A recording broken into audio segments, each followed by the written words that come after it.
ሰላም ዛሬ ይዤላችሁ የቀረብኩት የትዳር ሚስጥር በሚለው ውስጥ እንደ ፕሪንሲፕል ሳይሆን ቢኖር መልካም ነው በሚለው ስለዚህ 3 ነገር ይዤላችሁ ቀርብ ያለው መከባበር፣ ፍቅርና መቻቻል።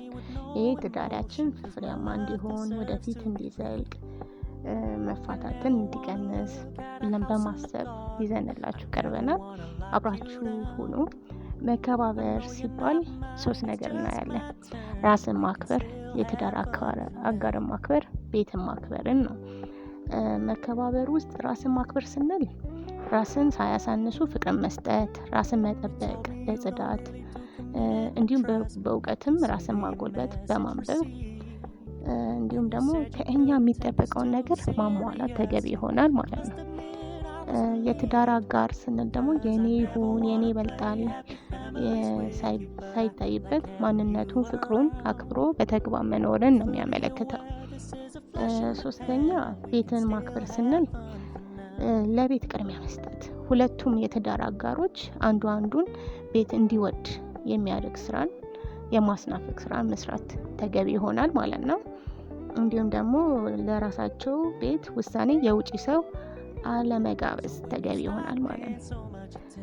ሁለተኛው ደግሞ ፍቅር ነው። ፍቅር ስንል ያው መከባበር ካለ ፍቅር ይነግሳል። ፍርሃት ባሌለበት በተግባር መኖር ማለት ነው። መቻቻል 3ኛው መቻቻል ስንል ያው የትዳር አጋራችንን ማንነቱን እንዲሁም ደግሞ ስብዕናውን ወደን ነው አይደል የምናገባው። ስለዚህ አንዱ የትዳር አጋር ሲናደድ አንዱ ማረጋገጥን ካለፈ በኋላ ደግሞ በአጽንኦት መነጋገር ተገቢ ነው።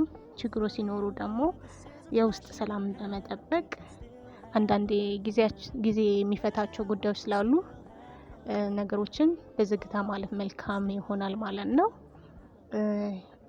ዛሬ ይዤላችሁ የቀረብኩት ይሄን ይመስላል።